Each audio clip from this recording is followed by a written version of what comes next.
Welcome to my channel Science by Sumati. Today we will discuss about neuron. Neuron, a functional, basic and functional unit of nervous system.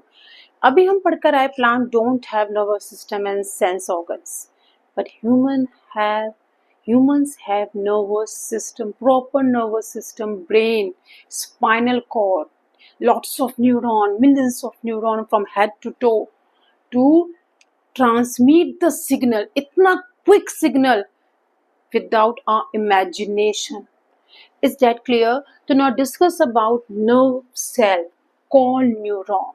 हम क्या पढ़ने वाले हैं? Neuron, nerve cell.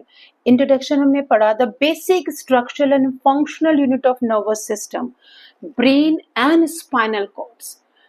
Spinal cord यानी कि रीढ़ की हड्डी, हमारी ब्रेन सबको पता है जो हमारा कंट्रोल सेंटर ऑफ बॉडी होता है, जो हमारे बॉडी को क्या करता है, कंट्रोल करने का काम करता है.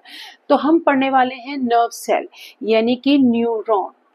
न्यूरॉन हमारे जो है वो आप काउंट ही नहीं कर सकते, इतने सारे न्यूरॉन हमारे बॉडी के अंदर हैं.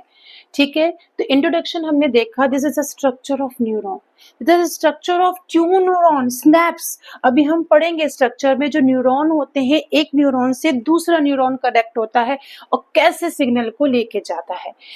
हमें न्यूरॉन को देखना है. वैसे तो हम पढ़ेंगे there are 3 type of neuron, motor neuron, relay neuron, ठीक है, सेंसरी न्यूरॉन, जो हम अपने नेक्स्ट वीडियो में पढ़ेंगे. पर अभी हमें एक सिंगल न्यूरॉन का स्ट्रक्चर समझना है. What is the structure of neuron? Is that clear? जो हम बहुत अच्छे से भी समझेंगे.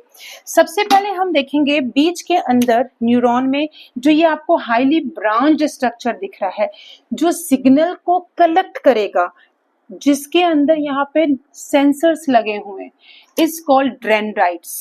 बीच में सेल बॉडी है और बीच में हमारा क्या है, न्यूक्लियस है और साइटोप्लाज्म है. ये हमने पढ़ा है कि हर सेल में न्यूक्लियस होता है और साइटोप्लाज्म एक जेली लाइक सब्सटेंस होता है जिसमें सारे ऑर्गेनेल्स मूव करते हैं.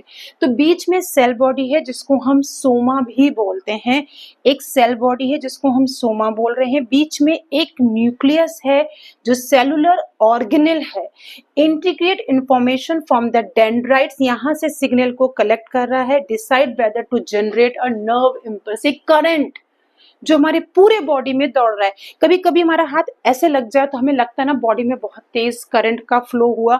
सेम ऐसे ही जो न्यूरॉन है यहाँ पर दूसरे न्यूरॉन का क्या होगा, हमारा पीछे वाला पार्ट होगा और सिग्नल ऐसे ही मूव करेंगे, यानी कि एक न्यूरॉन से दूसरे न्यूरॉन पूरे कनेक्ट है बॉडी के अंदर. तो is that clear? This is the structure of neuron. बीच में सेल बॉडी है जिसको हम सोमा कह रहे हैं, ये डेंड्राइट है. हर सेल की तरह इसमें एक न्यूक्लियस है जो एक ऑर्गेनेल है जो हमारे बॉडी को कंट्रोल कर रहा है, यानी कि इसको कंट्रोल कर रहा है, सेल को हमारे क्या कर रहा है, कंट्रोल कर रहा है. बीच में न्यूक्लियस है, सब में होता है, जो डीएनए कंट्रोल और सारी सेल एक्टिविटी को कंट्रोल करता है. जैसे हमारा ब्रेन हमारी सारी एक्टिविटी को कंट्रोल करता है, सेम जो न्यूरॉन है उसमें न्यूक्लियस है जो डीएनए और control all the cell activity, क्योंकि यहीं के अंदर, न्यूक्लियस के अंदर ही क्रोमोसोम्स होंगे. Is that clear? बीच में साइटोप्लाज्म है. साइटोप्लाज्म है तो उसमें खुद का उसका एंडोप्लाज्मिक रेटिकुलम है, गोल्गी एपरेटर्स है, वो सिंथेसिस और पैकेजिंग ऑफ प्रोटीन का काम कर रहा है. 9th में हम गोल्गी एपरेटर्स और एंडोप्लाज्मिक रेटिकुलम का फंक्शन पढ़ कर आए हैं. ट्रांसपोर्ट करने का काम भी करता है, गोल्गी बेड पैकेजिंग का काम करती है.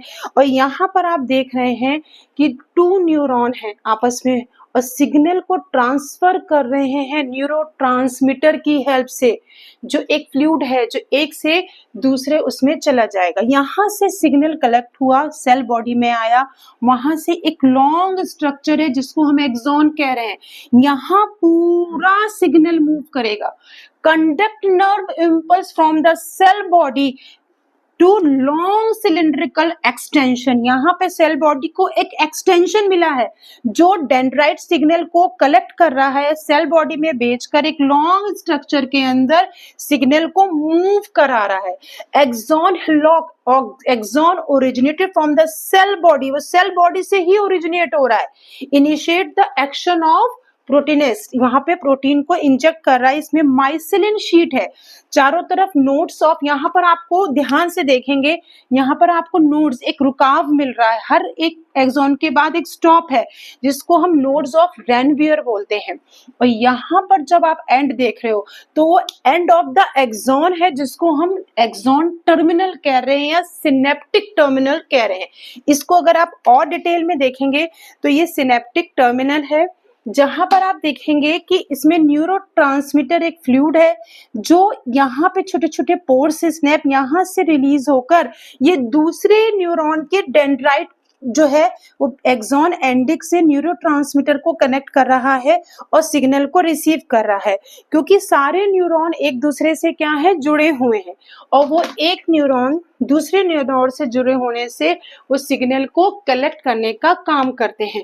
आप ध्यान से देखेंगे तो एक न्यूरॉन दूसरे न्यूरॉन से न्यूरोट्रांसमीटर की हेल्प से कनेक्ट है। एक बहुत माइन्यूट सा गैप होता है जो ये न्यूरोट्रांसमीटर जो रिसेप्टर्स होते हैं, क्योंकि डेंड्राइट्स के यहाँ पे सब जगह क्या है, रिसेप्टर्स यानी कि सिग्नल को रिसीव करने वाले, transmit signal across the synapse. ये हमने देखा, this is a structure of neuron, यानी कि नर्व सेल जो आपके पूरे बॉडी के अंदर वो वर्क कर रहे हैं न्यूरॉन।